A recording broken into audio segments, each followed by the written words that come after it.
Hello friends, good morning to all of you. स्वागत है आप सभी का आज के वोकैब के सेशन में। मैं संजीव राठौर आप सबका स्वागत करता हूं आज के इस इंपॉर्टेंट सेशन में। आप सभी लोग जानते हैं कल यूपी के कई हिस्सों में वोटिंग थी। इस वजह से मैं बोर्ड का यूज नहीं कर पाया, लेकिन ये कल से क्लास आपकी बोर्ड पर रिज्यूम हो जाएगी। तो बात करते हैं वोकैब के इंपॉर्टेंट सेशन की। और आप सब लोग जानते हो एसएससी एमटीएस के एग्जाम्स चल रहे हैं, जिसमें वोकैब के ढेर सारे क्वेश्चंस पूछे जा रहे हैं। इसके अलावा सीएचएसएल का नोटिफिकेशन आ गया है, सीजीएल आपके आसपास है, और इन सब में वोकैब के ढेर सारे क्वेश्चन देखने को मिलेंगे। तो आइए चलते हैं आज के इंपॉर्टेंट सेशन में। सबसे पहले मैं आपको बता दूं कि आज मैं आपके साथ डिस्कस करने वाला हूं इडियम्स। जैसे पिछले 3 दिनों से हम लोग डिस्कस कर रहे थे रूट वर्ड्स, और आज से 3 दिन तक चलेगा सिर्फ और सिर्फ इडियम्स। अभी जो एग्जाम टारगेट कर रहे हैं वो एसएससी एमटीएस, और इसके बाद अपन टारगेट करेंगे एसएससी सीएचएसएल के एग्जाम्स को।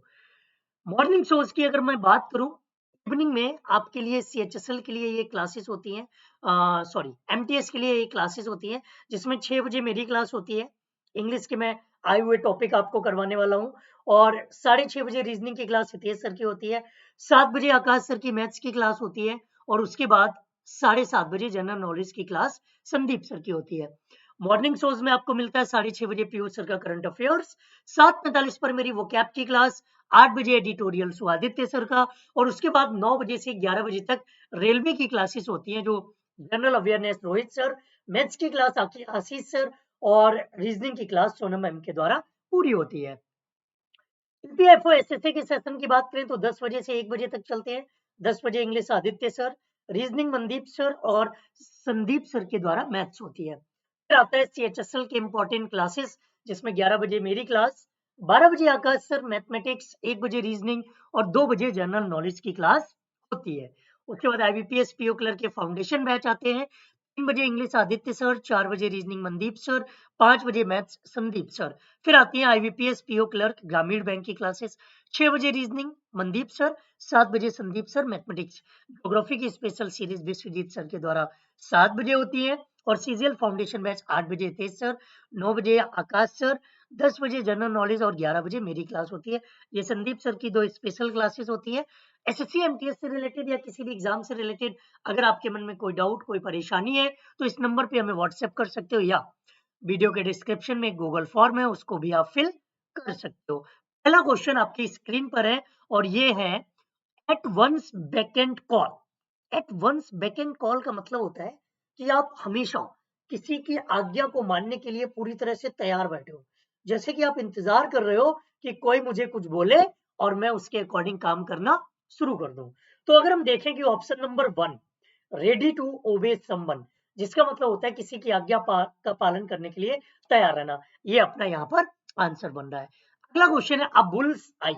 ऑप्शन है be in love with, to attack an animal, to lament over the past, या फिर the central of the target. आपने देखा होगा कि कभी भी बुल अगर टारगेट बनाता है ना, तो फिर वो सेंटर टारगेट रखता है। तो सेंटर टारगेट मतलब अगर आप किसी के आंखों पर चढ़े हुए हैं, कोई आपको ही टारगेट करके बैठा हुआ, तो आप कह सकते हो उसके लिए अ बुल्स आई। अगला क्वेश्चन है to kick up one's wheel. इसके लिए ऑप्शन है आपके सामने, टू डाई सडनली, अचानक से किसी की मौत हो जाना, टू विन अ कॉम्पिटिशन, एक कॉम्पिटिशन जीतना, टू रिस्ट्रेन समवन, किसी को रोकना, या टू एंजॉय वन सेल्फ। इसके अगर मीनिंग की बात करें तो किक अप वन हील, आपने देखा होगा इंसान जब खुश होता है ना, तो उछलता बहुत है एड़ी के बल, पंजों के बल। तो हम कह सकते हैं जब कोई इंसान बहुत इंजॉय कर रहा हो, to enjoy oneself. To break the ice, इसका मतलब होता है कि लंबे समय से एक इंसान चुप है, बोल ही नहीं रहा है, फिर उसने क्या किया कि अपनी जो बातें हैं ना शुरू कर दी, उसने बोलना शुरू कर दिया, तो हम कह सकते हैं टू ओवरकम रिजर्व, बाहर निकलना। वैसे तो इसका सीधा मतलब होता है चुप्पी तोड़ना, बातचीत स्टार्ट कर देना। टू ओवरकम रिजर्व आपका एक सही ऑप्शन हो जाएगा। अगला क्वेश्चन है कि बॉडी एंड सोल टुगेदर।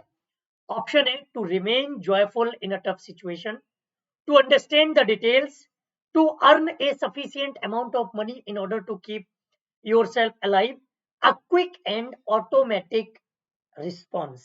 इसके लिए आप कौन सा ऑप्शन चूज करेंगे? Keep body and soul together मतलब एक ऐसा इंसान जो मन दिमाग हर चीज को कंट्रोल में रखे, हर चीज में कंट्रोल रखे।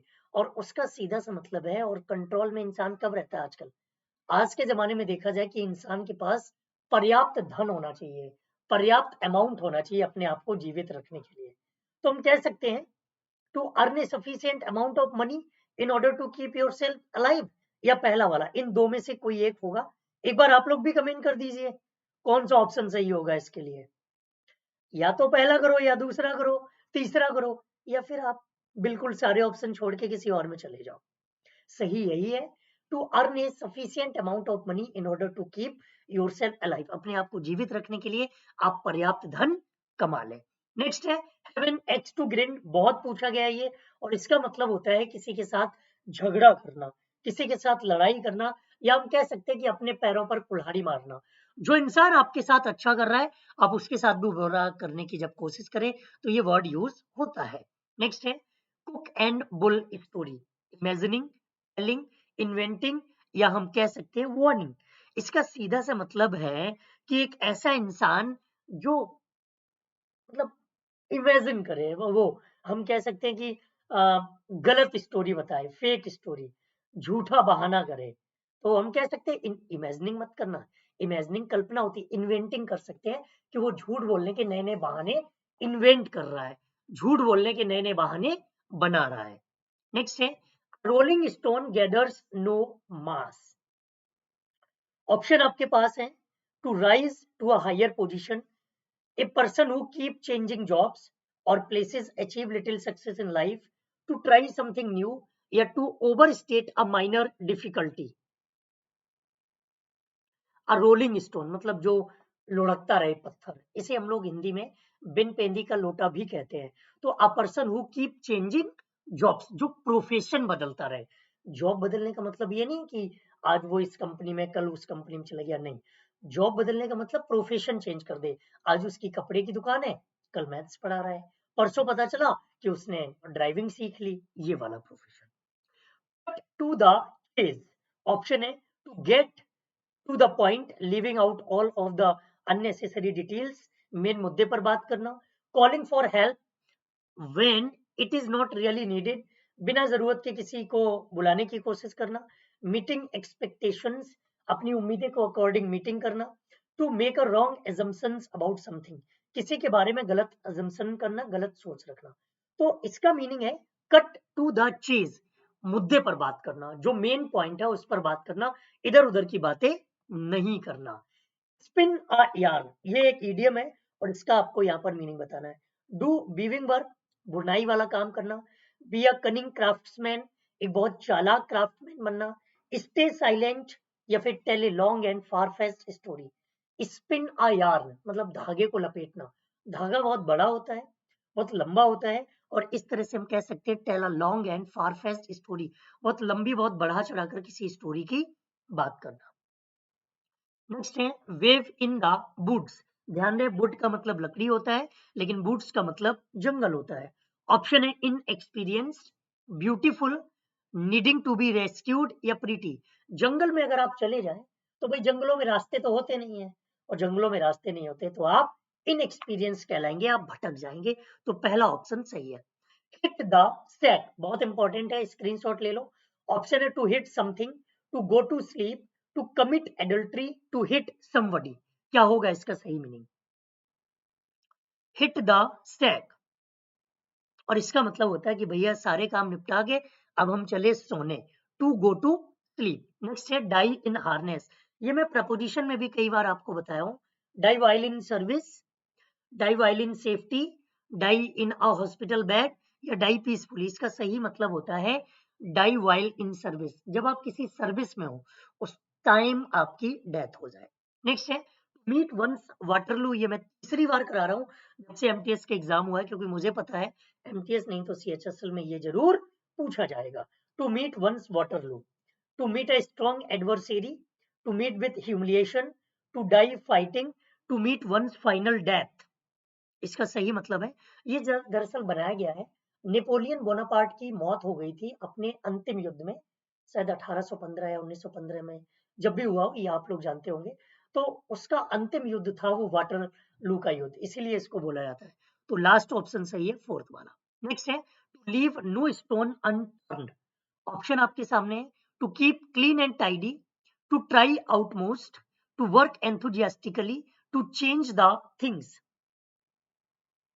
तो इसका सीधा मतलब है कि हर संभव प्रयास करना, हर चीज का प्रयास करना, एवरीथिंग, सब कुछ आजमा लेना, अपने आप को जीत में लगाने के लिए, जीतने के लिए, जीत हासिल करने के लिए सारे काम कर डालना, उस सेंस में हम इसका यूज किया करते हैं।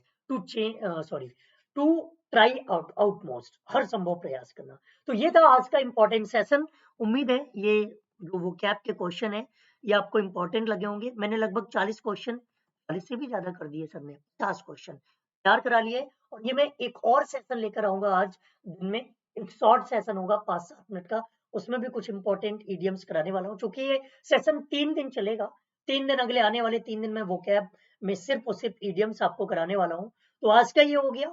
इससे 3 दिन पहले मैंने आपको रूट वर्ड्स कराए थे, वो आपको कैसे लगे थे मुझे कमेंट करके जरूर बताइएगा। और ये वाला सेशन आपको कैसे लगा हमें कमेंट करके जरूर बताना। इसका पीडीएफ आपको टेलीग्राम पर मिल जाएगा, टेलीग्राम का नाम है वाईफाई स्टडी लाइव। किसी भी तरह की समस्या, किसी भी तरह की सजेशन या अपना रिव्यू देने के लिए हमें व्हाट्सएप करें 6366950726 पर, या वीडियो के डिस्क्रिप्शन में एक गूगल फॉर्म दिया गया है, इसे आप फिल कर सकते हो। आज के लिए इतना ही। Thank you so much for being here. मिलते हैं अपनी नेक्स्ट क्लास में। जुड़े रहिए वाईफाई स्टडी लाइव के साथ, बाकी क्लासेस के साथ, और इंग्लिश की CHSL CGL MTS की इंपॉर्टेंट क्लासेस के लिए। Thank you. जय हिंद।